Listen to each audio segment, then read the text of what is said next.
Alright, let's talk about something that's probably crossed your mind while you're sitting in your cozy ice shelter. You're warm, you're comfortable, the coffee is hot, but the fish are gone. Have you ever wondered if the very thing giving you that comfort, your propane heater, is actually sabotaging your entire day? Is it possible that the heat creates some kind of weird pressure bubble under the ice that sends every fish in the area running for the hills? Today, we're not just going to ask the question, we're going to answer it. And I promise you, the truth is probably not what you've been told. By the end of this, you might look at your ice fishing setup completely differently. So, let me ask you straight up. Do you turn your heater off when you see a fish on the flasher? Let me know in the comments. I want to see where we all stand on this. For as long as there have been enclosed ice shelters, there's been this debate. It's one of those bits of ice fishing wisdom you hear from the old timers. They'll tell you, son, that heater pushes down on the ice and the fish feel it. It makes a certain kind of sense on the surface, right? Heat makes things expand, and we're sitting right on top of the fish. So for years, a lot of us have just accepted it.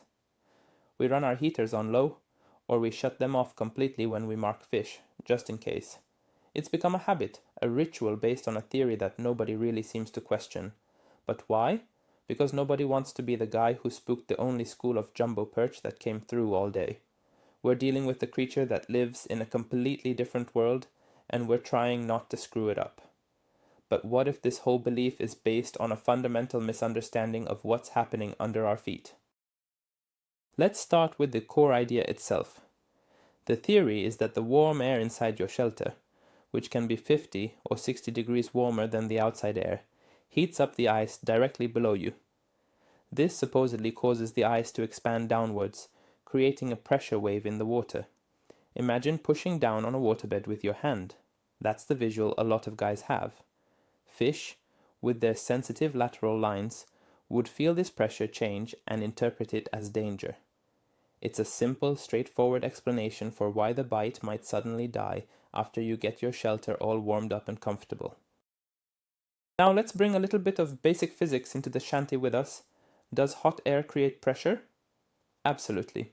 But the key question is, how much? Your ice shelter is not a sealed, rigid container like a pressure cooker. It's made of fabric with zippers, vents, and countless tiny openings. The air pressure inside is going to equalize with the outside air pressure almost instantly. You're not creating a high pressure chamber. Think about it. When you open the door, you don't get a big whoosh of air escaping. The pressure difference is incredibly minimal, almost zero. Okay, so maybe it's not air pressure. What about the direct heating of the ice? This is where the theory gets a little more interesting. Heat does cause expansion, but we have to consider the materials we're working with. Ice is actually a fantastic insulator. It takes a massive amount of energy to change the temperature of ice, let alone transfer that heat through several inches, or even feet, of it. The little propane heater in your shelter is fighting a losing battle against the immense cold sink of a frozen lake. The amount of heat that actually penetrates through the ice is negligible. Let's paint a picture. Imagine you have a foot-thick slab of solid steel, and you take a single birthday candle and hold it underneath one spot. Would you expect the top of that steel slab to get hot and bulge upwards? Of course not. The energy from that candle is tiny and dissipates almost immediately. Your heater versus the ice is a very similar scenario, just on a slightly larger scale. The thermal mass of the ice and the water below it is so enormous that your heater's output is like a drop in the ocean. It simply doesn't have the power to cause a meaningful physical change in the ice.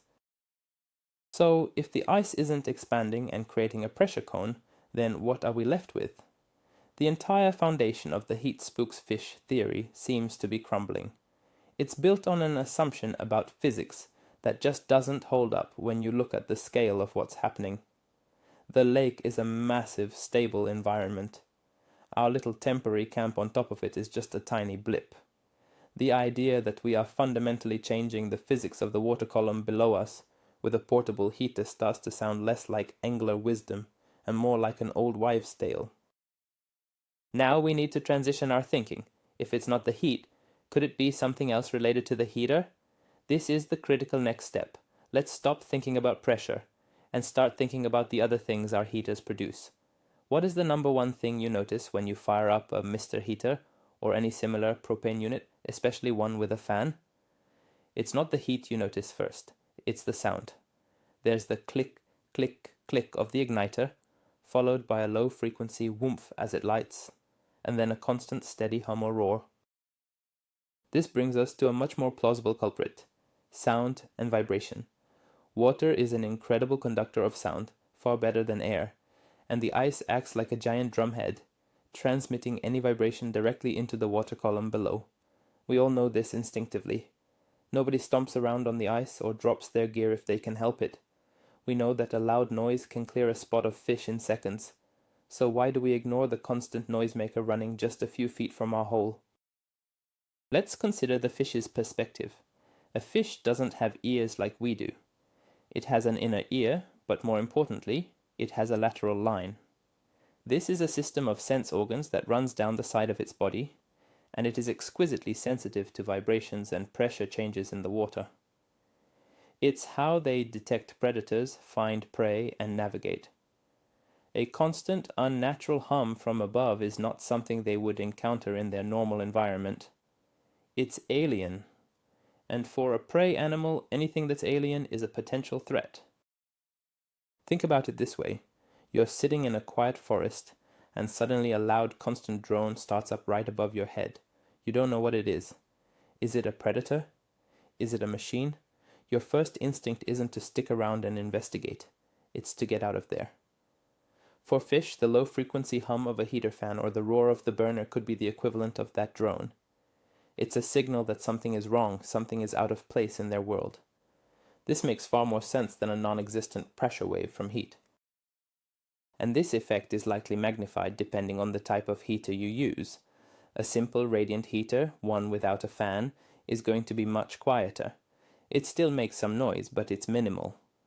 Compare that to a forced air unit with a battery-powered fan. That fan is creating a constant vibration that travels from the heater, through the sled or floor of your shelter, and directly into the ice. You're basically broadcasting a stay-away signal to every fish in the vicinity. This could explain why some anglers swear their heater spooks fish, while others have never had a problem. Let's move on from sound to another often overlooked factor: light. This is especially important during those prime low light periods at dawn and dusk. When you're inside a blacked out shelter, it's like a movie theater. But if you have a lantern or even just the pilot light of your heater on, you are creating a light source. On clear black ice, that light can penetrate directly down.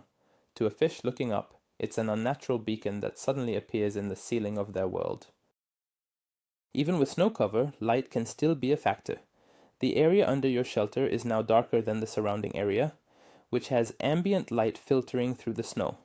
Then, when you move inside, your shadow blocks the light coming through your fishing hole. You create sudden changes in light and shadow. Imagine you're a walleye or a crappie, species that are highly sensitive to light. These sudden sharp movements of shadow and light from above are classic predator signals. It looks like a bird of prey or a pike swooping in from overhead. This leads to the human element. We get in the shelter, we fire up the heater, and we get comfortable. What does that mean? It means we start moving around more. We're not frozen stiff. We reach for coffee. We adjust our seat. We fiddle with our tackle. Every single one of those movements inside the dark shelter creates a shift in shadow and a slight vibration on the ice. We attribute the lack of bites to the heater being on, when in reality it's our own increased activity, enabled by the heater's warmth, that's sending the warning signals down. So, what we have is a case of mistaken identity. We've been blaming the heat, which is an invisible, almost mystical force in this context, but the real culprits are its byproducts, the noise the heater makes and the comfort it gives us, which leads to more movement and shadow play. These are tangible physical disturbances that we know for a fact can spook fish. It's not one single thing, but a combination of factors that all start the moment you light that heater. Let's not forget the biggest pressure change of the day: drilling the hole. The auger is by far the loudest, most violent event a fish will experience. It sends massive shock waves and vibrations through the water. Any fish that was nearby has likely already been spooked and moved off temporarily. They might be wary and on high alert, so when they start to cautiously move back into the area, what do they encounter? A new, persistent, unnatural hum from your heater. It's the final straw that keeps them from committing to your lure. Here's a real-world scenario to tie this all together. Two bodies are fishing. One is inside a big, comfortable hub shelter with a forced air heater blasting. The other is hole-hopping outside, sitting on a bucket. The guy on the bucket is catching 5 fish for every one the guy in the shelter catches.